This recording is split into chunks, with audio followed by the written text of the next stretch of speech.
tell you that quite a number of persons have added their voices to the discourse. Now, a certain senior special assistant to the president on media and publicity, Temitope Ajayi, has of course expressed shock on Facebook, noting that El Rufai's admission of illegal wiretapping could lead to his arrest. Reno Omokri too is coming to have a conversation, even on X as well as on Facebook. In fact, he labeled it a crime and warned that El Rufai's accessory after the fact could implicate him in broader surveillance of other officials. Now, we have seen the likes of Shehu Sani calling for a comprehensive probe of El Rufai's 8-year tenure. In fact, he cited alleged mismanagement and human rights abuses. Right. But what is your thought? Is this something that we can say, you know what, oh well, it's just between two political actors. We'll just let it slip. Let it go. It doesn't bother us in any way. But do you think that it goes beyond just these two? What if it was about you and I?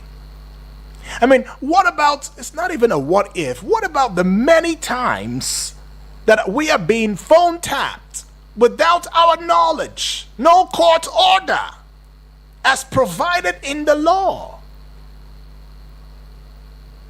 In such a scenario, can we say that we are safe? You hear data protection, and all of that. So, is it really working? Or we just have these laws for having sake,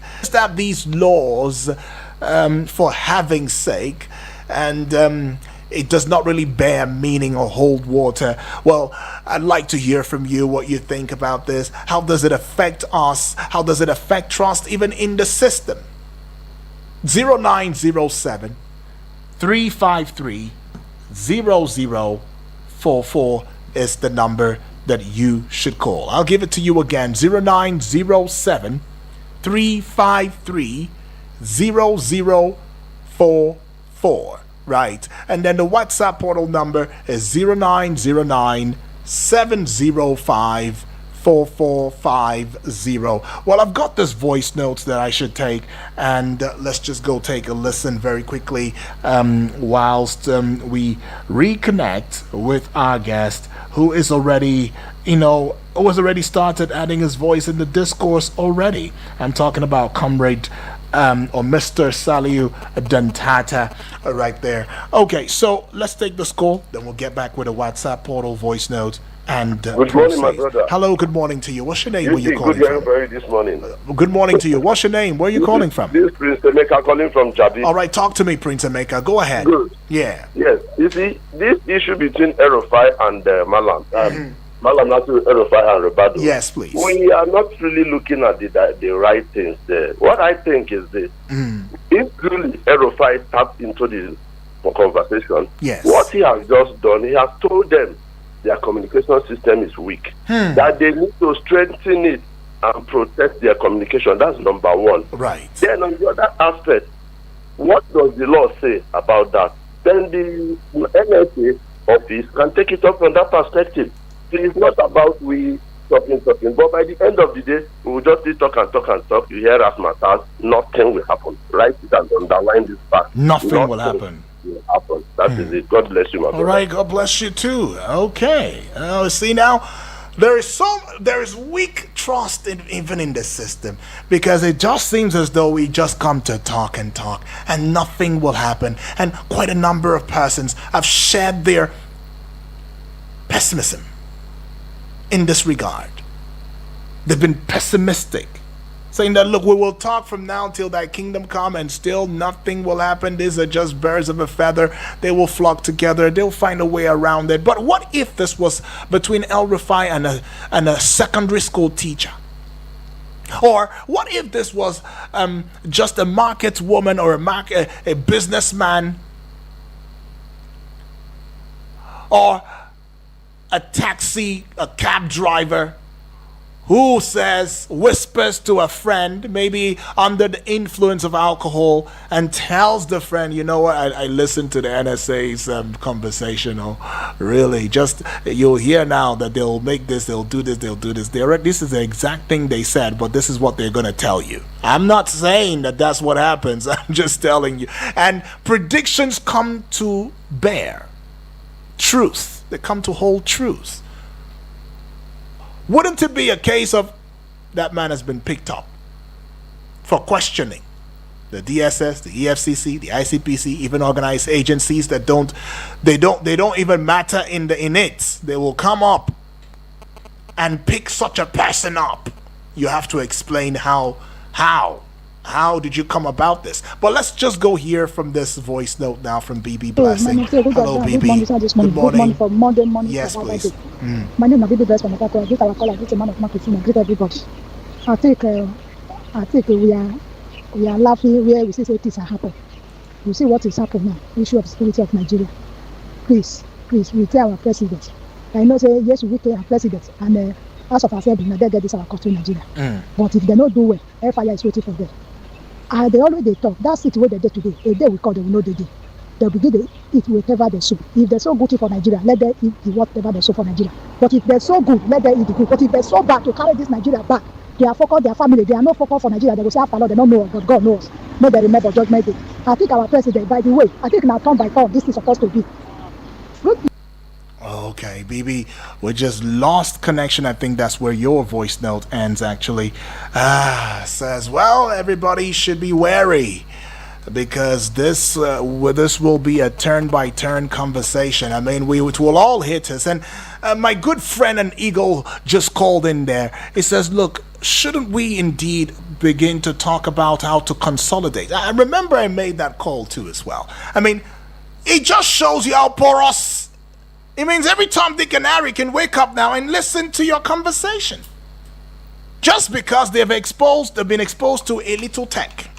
Anybody can listen to anything. There's nothing secret about it no more. Could this be why we are not winning the war against Boko Haram and terrorists? Because they're already eavesdropping? Hello. Hello, Mr. Edward. Good yes, morning. Honorable. Welcome aboard. Yes. Honorable Edward. I'm sorry for the phone. Yes. You see, we know the drama that is going on. Elfa is just being politically I'm finding a way to use there. Relevant? But Elfa, he came openly and said Nigeria government are paying subsidy after subsidy removal. Yes. We demanded for a proof. Did he prove it? Elfa is coming with another thing again, and he has been saying a lot of things without being prosecuted. Elfa should be picked up. He's not more than Nigeria. This is a situation where one person who believes, who is an interest, political interest, who believe it must be me. That is not correct. You look at what Elfa said, that he listened to this thing. I'm telling you something. Ricardo has not come out to say yes. He said something like that. Yes. He said he did not say anything like that. He was not involved in this. Rufai is just lying. He's a liar. He's just trying to create heat because he was not appointed or was not given vice president. He should tell us how people will kill when he was the governor. How Southern Cardinal will kill like Christian will kill like a goat. That's not what he has to move for. He's to answer that. All right, but Honorable, you mentioned something about the paying of subsidy. In the end, did we not still find out that we were still paying subsidy? Government still came out to tell us that we were still paying, a little bit of subsidy. We're subsidizing it still.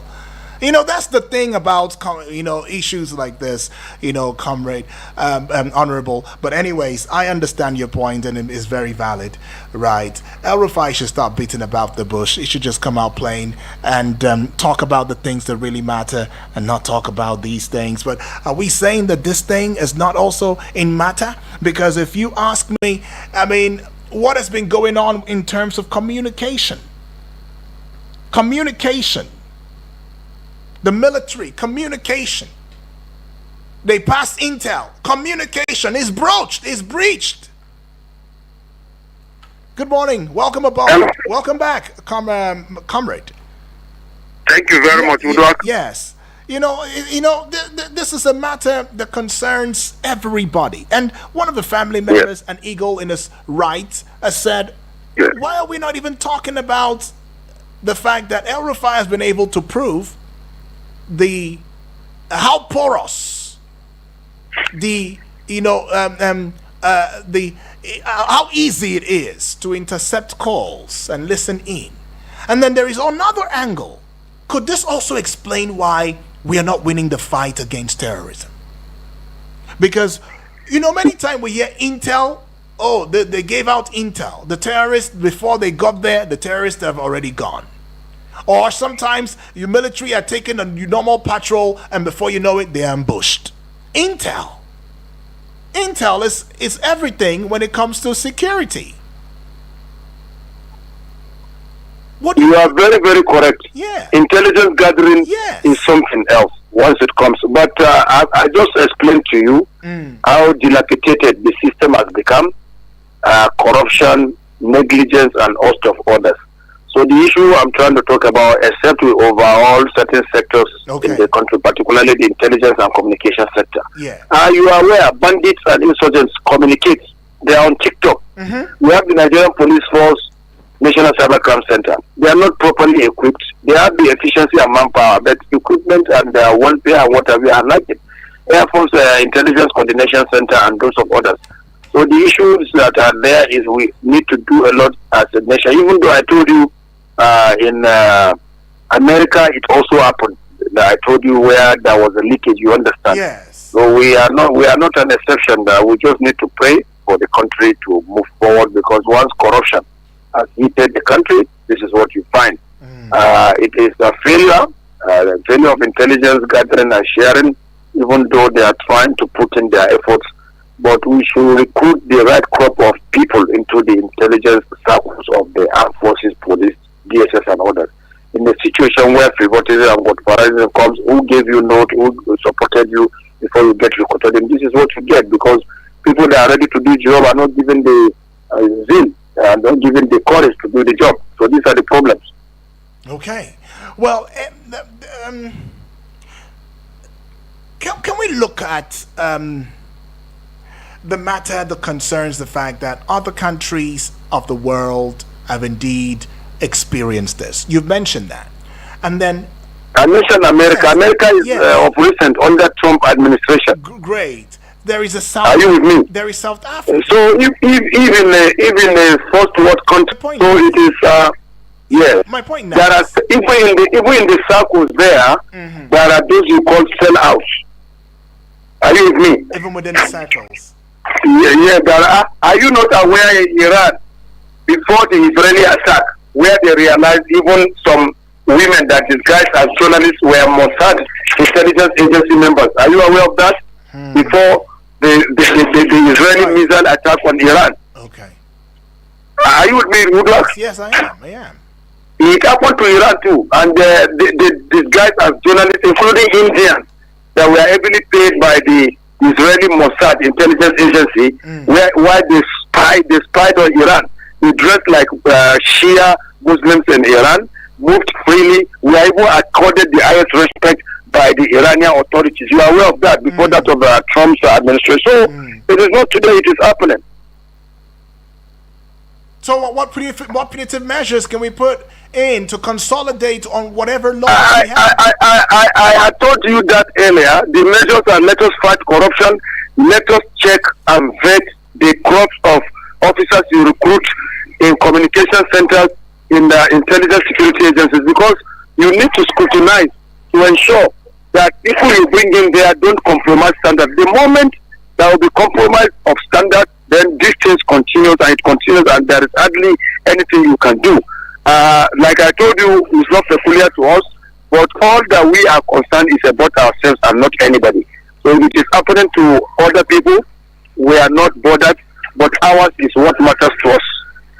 But shouldn't we also look into enacting a surveillance oversight act, something that should mandate a surveillance oversight act, an act that should mandate judicial warrants for all interceptions, as well as create independent oversight commission? Shouldn't we launch an immediate impartial investigation into El Rufai's claim with a timeline for public reporting? Shouldn't we prosecute offenders under existing Cybercrimes Act provisions, sending a clear message to the illegal wiretapping and telling them that look, it will not be tolerated again? Apart from corruption, I understand corruption plays its own role, but there are also institutional frameworks that must be strengthened, consolidated upon. Shouldn't these also be things that we must do, especially adopting technical safeguards such as mandatory encryption for all government communications and regular security audits? There are many ways. Foster international cooperation with countries that have also experienced it and have gone through it and have consolidated on what they have and have put punitive measures, punitive enough to disband offenders. Because today it is El Rufai. Tomorrow it might be another minister. Next tomorrow it can be someone else. Presently, the oversight functions of the two chambers is not effective. They all have standing committees of security and intelligence. How many times do they go to check certain things in their facilities? Number two, it is not a matter of only El Rufai's leakages. There are other ones that have been going unnoticed. Right. So in its entirety, like I told you, without fighting corruption, because you keep an officer in a sensitive arena of intelligence or communication. Yeah. No welfare and nothing. Once somebody brings some millions, the person compromises the standard. So this is what you get every time. Are you with me? Yeah. So there is no way you can completely fight it without fighting corruption that brings about it. Then the lapses too. Then interest, because for example, maybe the people that leaked those things were recruited by Rufai then in the security circle when it was DGBP or what have you. Don't you think there will be that loyalty? Are you with me? Yeah. Yeah. So that's what Godfather is. And today in our security system, there are certain politicians that have people in the police, they have in the army, DSS, NIA, customs, immigration. So whatever is happening regarding internal security and what have you, please, they can get it because loyalty is to individuals, not to country in Nigeria. So, comrade, in conclusion, you're saying that the law is also selective and cannot be followed to the letter? You said, come again? Are you saying that the law is selective and cannot be followed to the letter? Yes, of course, it's selective. And loyalty, loyalty also has killed us. Because if, for example, somebody got your admission to ND or police academy, at the time you grow and become the big man, you rather do what the person says than what is the interest of the country. Okay. So it is a menace we must address. Yes. Right. Many thanks, though. Thank you for adding your voice in the discourse this morning. Thank you very much, Udo, for doing the country service. You are going to grow strength to strength. Appreciate that from you, though. Thank you. Thank you. Yeah, that's how we call it a close on here. But just before we leave, we've got a family member, an Eagle, who was sent in a voice note. Let's go take a listen. Hello, good morning. Good morning. I'm commenting from Kuje. You see, there is something in this country I don't really understand. How can a private individual be tapping to government official and monitoring corp, not just somebody, the office at large? You see, this is how these people make themselves semi-god over us when they were in government. And most of them are privileged to walk away with that entitlement they have when they are in government. Not to talk of government properties they made away with. They still have unlimited access to services, just the way they are when they are in government. Look at what is happening. Because he didn't make it to ministerial list, problem here up and down. If only he made it during the interview or screening, we won't have been hearing all this. We are just hearing all this because the government of the day no longer favor him. That is why he's everywhere against the government. What thing I know for sure is that what goes around comes around. I don't think we should mind these people or what they are doing. It's only God that will save Nigeria. Okay. Thank you, and God bless Nigeria. Appreciate that.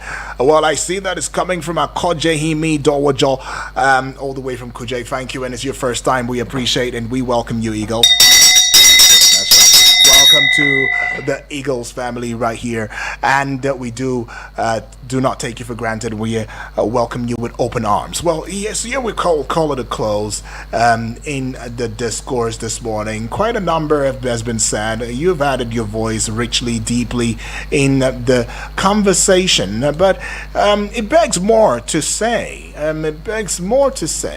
As we look into these issues, having had conversations in this regard, it makes one to want to think how safe we are as Nigerians. How safe are you? And just as you heard from the guest, he says, look, it's selective, because it does seem as though this law application in this country is very, very selective. If it was a cab driver who was telling you how they phone tap into listening to conversations between the NSA, the No Ribadu and the top big names and all of that, I'm giving you facts. I mean, it will be picked up, but the allegation that former Kaduna State Governor Nasir El-Rufai accessed the tap phone call of National Security Advisor No Ribadu is also exposing critical weaknesses in Nigeria's communication security, as well as the legal enforcement is not there. There's no will. The oversight, those who are given the mandate to oversight, they are just there sitting whiling away time. And they will act now like they don't know what's going on. When you finally call them now, you see them come out shamelessly and tell you how they are not aware, even when the news is all over the place. So he tells you the types of persons that we have in certain offices. So to restore public trust, protect national security, to uphold the rule of law, Nigeria must institute a judicially backed interception procedure, establish an independent oversight body, and ensure that there's transparency and accountability in the process. Because if we fail to act,